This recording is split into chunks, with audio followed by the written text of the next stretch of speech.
దేశ రాజధాని ఢిల్లీలోని జంతర్ మంతర్ వద్ద కాక్రోచ్ జనతా పార్టీ సిజేపీ నిరసనలు ప్రారంభించింది. Neat paper leak, CBSE, OSM వ్యవస్థలో అవకతవకలపై ఈ ఆందోళనలు జరుగుతున్నాయి.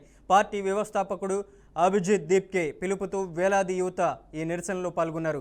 ధర్మేంద్ర ప్రధాన్ రాజీనామా చేయాలి అంటూ పెద్ద ఎత్తున నినాదాలు చేశారు. అమెరికాలోని బోస్టన్ నుంచి వచ్చిన అభిజిత్ బిఆర్ అంబేద్కర్ జీవ చరిత్రను చేతిలో పట్టుకొని కనిపించారు. ఇక పోలీసుల నిరసనలకు అనుమతి ఇచ్చి భారీ భద్రత ఏర్పాటు చేశారు.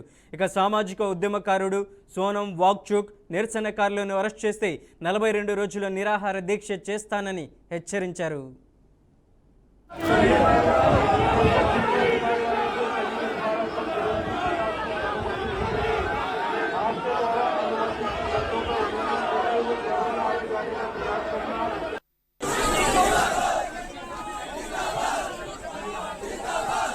మహబూబాబాద్ జిల్లా తొర్రూరును గంజాయి, గుడుంబ, మాదక ద్రవ్యాల రహిత ప్రాంతంగా తీర్చిదిద్దేందుకు పోలీసులు ప్రత్యేక చర్యలు చేపట్టారు.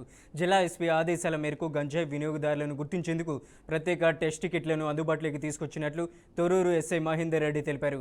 గంజాయి సేవించిన ఆనవాళ్లను గుర్తించే ఈ కిట్లతో ప్రతిరోజు తనిఖీలు నిర్వహిస్తున్నామని చెప్పారు. పరీక్షలో గంజాయి వినియోగం నిర్ధారణ అయితే కౌన్సిలింగ్ లేదా చట్టపరమైన చర్యలు తీసుకుంటామని స్పష్టం చేశారు. యువత మాదక ద్రవ్యాలకు దూరంగా ఉండాలని, రహదారి భద్రతా నియమాలను పాటించాలని ఎస్ఐ సూచించారు.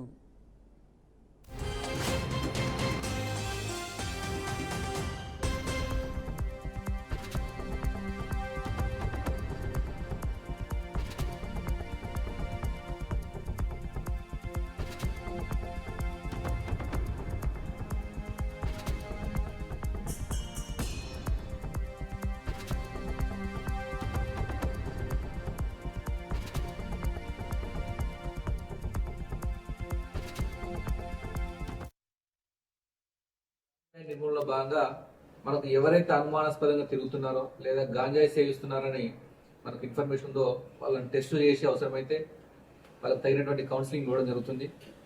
మనకు మెయిన్గా మన మండలానికి ఎట్టి పరిస్థితుల్లో కూడా గాంజాయి రహిత మండలంగా తీర్చిదిద్దాలని ఉద్దేశం పొందుతున్నాం.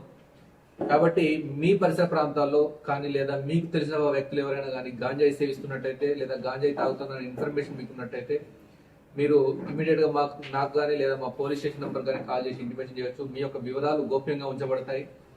మనం ఈ టెస్ట్ తో చెక్ చేసినట్టయితే ఇమీడియట్ రిజల్ట్ రావడం జరుగుతుంది. వాళ్ళు గాంజాయి సేవిస్తున్నట్టయితే మనకి ఇమీడియట్ గా రిజల్ట్ రావడం జరుగుతుంది. కాబట్టి వాళ్ళ మీద మనం చర్యలు తీసుకునేటువంటి అవకాశాలు కూడా ఉన్నాయి. ఎట్టి పరిస్థితుల్లో కూడా గాంజాయి తాగేటువంటి వాళ్ళను వదిలిపెట్టే ప్రసక్తే లేదు.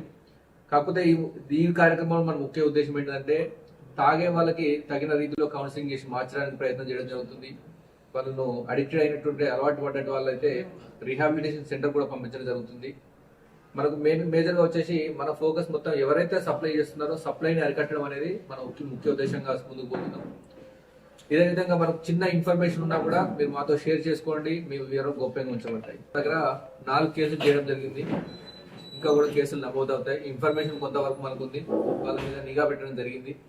మనకు కొద్దిగా లీడ్ వచ్చిన వెంటనే వాళ్ళని కూడా అరెస్ట్ చేసి చర్యలు తీసుకుంటాం. ఇప్పటి వరకు రీసెంట్ గా కూడా మన ఒక డాగ్ స్క్వాడ్